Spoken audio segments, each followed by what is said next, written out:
Bueno, pues vamos a ver ahora qué es la circunferencia goniométrica, que aunque tenga un nombre raro no es nada difícil, de hecho es una herramienta muy simple, muy sencilla. Vamos, básicamente es dibujar una circunferencia y hacer una pequeña construcción que nos va a ayudar mucho en toda la trigonometría para conocer senos, cosenos y tangentes de ángulos, sus características, cómo se relacionan entre unos ángulos y otros, etcétera, ¿vale? Pero antes de empezar con esto sí que quiero ver una cosa. Imaginaos que tengo aquí un triángulo rectángulo en el que me dan este ángulo que es de 30 grados, el cateto que está enfrente del ángulo, que es 4, y la hipotenusa, que es 8. Y entonces deseo conocer cuánto vale el seno de 30. Como veo ahí el triángulo y sé que el seno es el cateto de enfrente partido de la hipotenusa, pues sé que el seno de 30 es 4 partido de 8, o sea 0,5, ¿vale? Estupendo. Yo solito he sacado el seno de 30 dividiendo el cateto de enfrente entre la hipotenusa. El caso es que si yo a la calculadora le digo que cuánto vale el seno de 30, pues efectivamente me dice que el seno de 30 es 0,5. Pero ahora yo lo que me pregunto es, bueno, pero si yo a la calculadora no le he dicho cuánto valían los lados, ese cateto de 4 y esa hipotenusa de 8, en ningún momento se lo he dicho. ¿Cómo sabe la calculadora que el seno de 30 iba a dar 0,5? ¿Es que acaso todos los triángulos que tengan un ángulo de 30 el seno va a dar 0,5? Entonces, mirad lo que vamos a hacer ahora. Imaginad que en vez del triángulo este que teníamos dibujado, yo ahora hago un triángulo que mantengo ese ángulo de 30, lo mantengo, pero hago otro triángulo rectángulo que mida el doble. Entonces, ese cateto de 4 medirá el doble, que es 8, y esa hipotenusa, que medía 8, ahora medirá el doble, que es 16. Y por lo tanto, si con este triángulo tan grande yo calculara el seno de 30, digo que es cateto de enfrente entre hipotenusa, o sea, 8 entre 16, que efectivamente también me da 0,5. Y no solo si hago un triángulo el doble de grande, si hago un triángulo que sea la mitad de grande, por ejemplo este en verde, pues esos lados que medían 4 y 8 ahora medirán la mitad, que será 2 y 4. Pero claro, el seno de 30, que es dividir 2 entre 4, vuelve a dar 0,5. Y si hiciera un triángulo pues que estuviera entre uno u otro, ¿no? Que fuera este rosa, creo que es el triple del verde que habíamos hecho en pequeñito, total, que los lados en vez de 4 y 8 miden 6 y 12, pero una vez más, si aprovecho este triángulo para calcular el seno de 30, me sale 6 entre 12, que es 0,5. ¿Qué está pasando aquí? Pues fijaos, yo estoy dibujando distintos triángulos, pero todos son triángulos rectángulos. Como veis, todos tienen un ángulo recto que estoy indicando con ese cuadradito, ¿no? Que está en la esquina. Y todos tienen un ángulo de 30. Entonces, en un triángulo, si un ángulo ya es de 90 y el otro ya es de 30, el tercer ángulo que queda por fuerza tiene que ser de 60 para que los tres ángulos suman 180. Entonces, ¿qué está ocurriendo? Que todos los triángulos que he dibujado son triángulos semejantes, porque los tres lados miden lo mismo. Perdón, porque los tres ángulos, o sea, porque tienen los tres ángulos iguales, de 30, de 90 y de 60. Por lo tanto, si son triángulos semejantes, tienen la misma forma, pero distinto tamaño. Aunque varíe el tamaño, tiene la misma forma y por lo tanto sus lados son proporcionales. O sea que me da igual dividir 2 entre 4, que era el caso del pequeñito, que 4 entre 8, que 6 entre 12, que 8 entre 16. Aunque lo haga más grande o más pequeño, se mantiene la forma, es un triángulo semejante. De hecho, si os acordáis, había una cosa que era criterio de semejanza de triángulos. Si dos triángulos tienen los mismos ángulos, son semejantes. Eso significa que sus lados son proporcionales. O sea que al dividir el mismo cateto entre la hipotenusa, siempre va a salir lo mismo. Y por eso la calculadora, le da igual qué triángulo sea, dice el seno de 30 es 0,5. ¿Vale? Entonces, partiendo de esta idea, voy a inventarme un triángulo rectángulo en el que la hipotenusa mida 1. ¿Vale? ¿Y qué ventajas me da a mí que la hipotenusa mida 1? Pues no lo sé, pero tengo ahí marcado el ángulo, ¿verdad? Alfa. Y ahora voy a nombrar los catetos, x e y. Entonces, fijaos en esto, si calculo ahora el seno de alfa es cateto de enfrente partido de hipotenusa. Pero como la hipotenusa mide 1, el seno de alfa es cateto de enfrente, dividido entre 1, pero que en definitiva estoy viendo el seno directamente reflejado en el cateto. ¿Vale? Eso que marco en verde sería directamente el seno del ángulo. Y el coseno del ángulo sería cateto contiguo, que es x, entre hipotenusa. Pero como la hipotenusa mide 1, el coseno del ángulo directamente me sale x. ¿Vale? Haciendo un triángulo cuya hipotenusa mida 1, los catetos son directamente el seno y el coseno. ¿Vale? Entonces, con esta idea en mente, vamos a ver ya por fin qué es la circunferencia goniométrica. Vale, así que estamos aquí en GeoGebra y mirad, la circunferencia goniométrica no es más que esto, es una circunferencia de radio 1, ¿vale? Yo hago una circunferencia de radio 1 y entonces el radio lo puedo dibujar con más o menos inclinación, pero al final el radio me determina un triángulo rectángulo, ¿lo veis? Cuando el radio choca con el perímetro de la circunferencia, pues bajo aquí un segmento, bajo aquí, bueno, este no lo bajo, este está aquí, otro segmento, y me genera un triángulo rectángulo, como hemos visto hasta ahora, y además me genera un ángulo, en este caso de 30 grados. Entonces, ¿qué es lo que ocurre? Pues lo que decíamos antes, el seno del ángulo, en este caso he puesto a 30 grados, el seno del ángulo es cateto de enfrente, que lo he puesto aquí en verde, partido de la hipotenusa, pero como la hipotenusa es 1, pues el seno del ángulo es directamente el cateto de enfrente. O sea, aquí tengo un reflejo visual de lo que sería el seno de 30. Y el coseno de 30 sería cateto contiguo partido de la hipotenusa, pero como la hipotenusa mide 1, pues el coseno de 30 es este cateto, el que veo aquí en azul. O sea, visualmente estoy viendo el valor del coseno de 30. Entonces, ya puedo sacar varias deducciones. Por ejemplo, mira, de 30 me da a mí la sensación de que el coseno parece más largo que el seno, ¿vale? Y de hecho, si veis aquí los valores, el coseno de 30 es 0,87 y el seno de 30 es 0,5, o sea que efectivamente en el ángulo de 30 el coseno mide más que el seno. De hecho, para ángulos pequeños, mirad, si yo voy haciendo cada vez más pequeño el ángulo, pues veis que el seno se hace cada vez más pequeño y el coseno se hace cada vez más grande. Mientras que si yo cojo el ángulo y lo voy ampliando, ampliando, ampliando, pues el seno, que es esta proyección vertical, se hace cada vez más grande y el coseno se hace cada vez más pequeño. Por ejemplo, con 73 grados, pues el seno es 0,96 y el coseno de 73 es 0,29, mucho menos, ¿vale? Entonces, cosas importantes que vamos a empezar a deducir. Fijaos, el seno y el coseno, que hemos dicho que son estos catetos del triángulo que se ha generado, siempre son más pequeños que la hipotenusa. Y como la hipotenusa mide 1, primera conclusión importantísima es que el seno y el coseno de un ángulo nunca va a valer más de 1. ¿De acuerdo? Siempre, de hecho, si recordáis con la calculadora ponéis seno de tal y da 0 con, coseno de tal, 0 con, siempre dan 0 con algo. Como mucho, como mucho, como mucho, podrían valer 1. Y como poco, podrían valer 0. Mirad, si yo voy bajando aquí el ángulo, hemos dicho que el seno es la componente vertical de este triángulo, es la parte que tiene en vertical, y el coseno el horizontal. Entonces este es el ángulo de 24, pero si voy bajando, bajando, fijaos lo que le pasa al seno, va disminuyendo, cada vez es más poquito. Si os fijáis aquí también os daréis cuenta que cada vez disminuye. Y el coseno está a punto de valer 1, es 0,97 para 14 grados.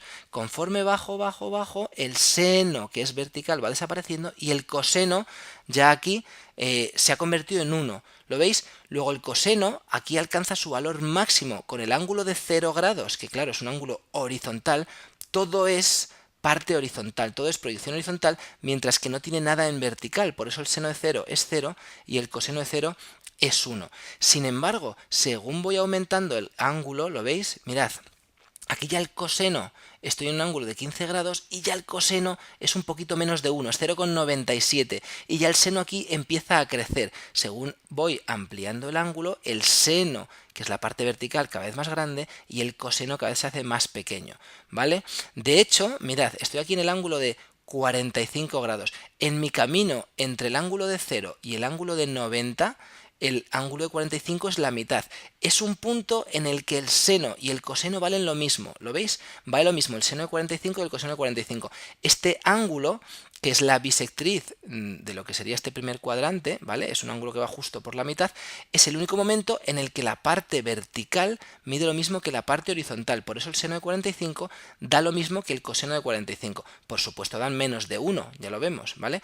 Pero según voy subiendo, subiendo, subiendo, subiendo, ¿qué pasa? Que el coseno, que es esta proyección horizontal, se hace cada vez más pequeño y el seno, que es la parte verde, la parte vertical, va subiendo. Lo máximo que puede valer el seno es 1, que será cuando lleguemos aquí arriba en el ángulo de 90. ¿Lo veis como aquí de repente? ¡Zas! 90.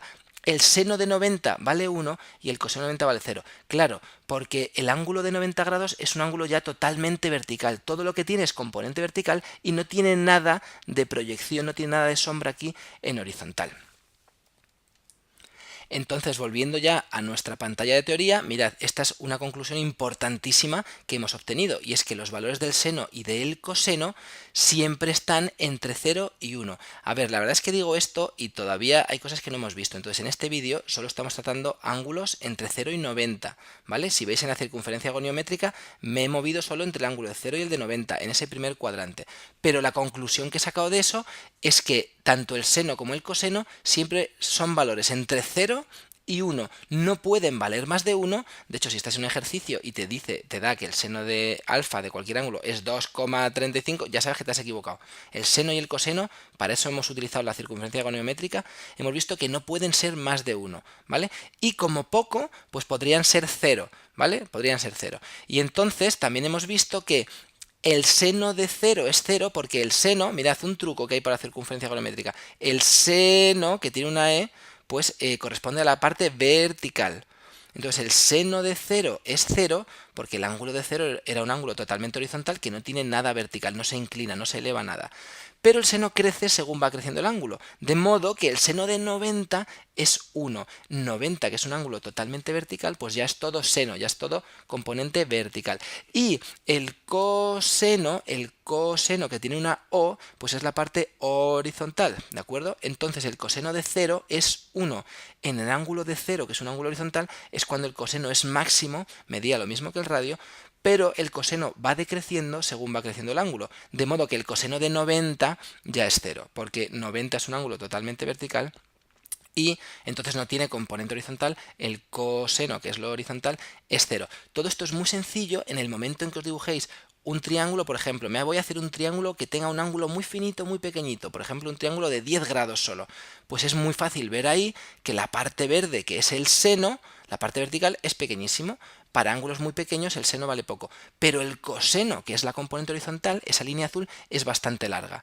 Esto es lo contrario que ocurre si hago un triángulo de mucha amplitud. Ese ángulo que es casi 90, digamos que es 75, 80 o algo así, pues es un ángulo que tiene un seno, una parte vertical muy grande, ¿vale? Por eso el seno de 70 o el seno de 80 será 0,9 o algo así, casi 1, y el coseno será muy pequeñito, ¿vale? Como es un ángulo muy vertical, pues la componente horizontal es muy pequeña. Vale, solo nos falta ver qué pasa entonces con la tangente, así que voy a activar un par de cosas aquí y vemos... Eso es, ¿qué pasa entonces con la tangente? Pues mirad, la tangente también tendría su representación en la circunferencia goniométrica. No lo vamos a explicar ahora porque si no el vídeo se hace eterno, pero mirad, la tangente puede verse porque sería esta línea, que de hecho es tangente a la circunferencia, ¿vale? Pues el segmento que va desde este punto hasta que corte con la prolongación del radio, ¿vale? Yo tengo aquí el radio, si lo sigo prolongando hasta que corte con esta línea tangente a la circunferencia, pues esto que he dibujado en rojo sería la tangente. Y por lo tanto, mira, pues veo aquí que la tangente de 30 es un poquito más que el seno de 30, es un poco, ¿ves? 0,58 y el otro es 0,5, ¿vale? Y a la tangente le pasa un poco lo mismo que al seno. Si yo voy, vamos a ver, disminuyendo el ángulo y haciéndolo más pequeño, la tangente se va reduciendo hasta el punto de ver que la tangente de 0 es 0. ¿Lo veis? ¿Vale? Acordaos de que la tangente es una línea que viene aquí en vertical, tangente a la circunferencia, como viene en vertical, pues en el ángulo de 0 no aparece nada, un puntito rojo como mucho, pero según va creciendo el ángulo, la tangente, al igual que el seno, va creciendo, va creciendo, va creciendo, va creciendo, pero tiene diferencias con respecto al seno. Mirad, el seno, esta línea verde, habíamos dicho que nunca podrá ser mayor que 1, como mucho llegará a medir el radio de la circunferencia. Sin embargo, la tangente sí va a llegar un momento que se va a salir. Mirad, mirad, mirad, mirad. Ahora claramente la tangente mide más que 1. De hecho, según nos dice aquí, la tangente de 50 es 1,19. Y según sea más grande el ángulo, podemos ver que esa tangente va creciendo, va creciendo, va creciendo. ¿Hasta dónde va a crecer? ¿Cuál es el límite que puede llegar a alcanzar? Pues mirad, realmente la tangente puede medir muchísimo, hasta el punto de qué pasará en el ángulo de 90. En el ángulo 90, ¿qué pasará? Me estoy acercando, 87, 88, zas. De repente, aquí no hay dibujo y GeoGebra me dice que la tangente 90, ¿qué pasa con ella? Claro, ¿qué pasa con ella? Que hemos dicho que la tangente es lo que medía este segmento en rojo hasta donde se corta con la prolongación del radio. Claro, cuando el radio está en vertical, nunca se va a cortar con este segmento en rojo y por lo tanto la tangente de 90 realmente, aunque aquí no lo ponga, es infinito, ¿vale? La tangente de 90 es infinito porque este segmento va a tener una longitud infinita, pero bueno, ya según baja el ángulo, aquí por ejemplo, mira, la tangente 77 es 4,33, ¿vale? Entonces con esto volvemos a nuestra pantalla de teoría para sacar también nuestras conclusiones con respecto a la tangente. Entonces lo que hemos visto, la tangente de un ángulo va desde 0 hasta infinito, ¿vale? Estamos siempre hablando de ángulos entre 0 y 90 grados. Entonces parece ser que en 0 valía 0 y en 90 grados ya valía infinito. Como dice la frase, la tangente de 0 es 0 y crece según va creciendo el ángulo, de modo que la tangente de 90 pues llega incluso hasta infinito, ¿vale? Esto lo hemos visto gráficamente, pero ya podíamos haberlo supuesto, porque si os acordáis, tangente de un ángulo era seno partido de coseno. Entonces, si queríamos saber cuánto valía la tangente de 0, por ejemplo, en el fondo es seno de 0 partido de coseno de 0. Y ahora no os voy a dar yo las soluciones, a ver si nos hemos enterado de lo que dice el vídeo. El seno de 0, recordad que el seno es la parte vertical y el ángulo de 0 es un ángulo totalmente horizontal. Luego el seno de 0 era 0, pero el coseno de 0 era 1, porque como el coseno era la parte horizontal, en el ángulo de 0, que es un ángulo horizontal, todo era coseno. Luego entonces seno entre coseno sería 0 entre 1, que es 0. Efectivamente, la tangente de 0 da 0. Pero sin embargo, la tangente de 90, que sería seno de 90 partido de coseno de 90, el seno de 90, el ángulo de 90 era el ángulo completamente vertical, todo era seno, era 1. Y el coseno de 90 era la componente horizontal de un ángulo de 90 grados, que es vertical, luego era 0. Luego la tangente de 90 es 1 entre 0, que si lo hacéis con, no me digáis que es 0 ni que es 1, si lo hacéis con la calculadora os dará error, ¿vale? Porque es una indeterminación y entonces vamos a decir que 1 entre 0 es infinito, que sería la tangente de 90. Bueno, lo que quiero que nos quedemos de este vídeo es la facilidad con la que podemos hacer un dibujo de una circunferencia, dibujamos un ángulo más finito, más abierto, lo que queráis, y enseguida se sacan conclusiones muy rápidas respecto al seno y al coseno de un ángulo.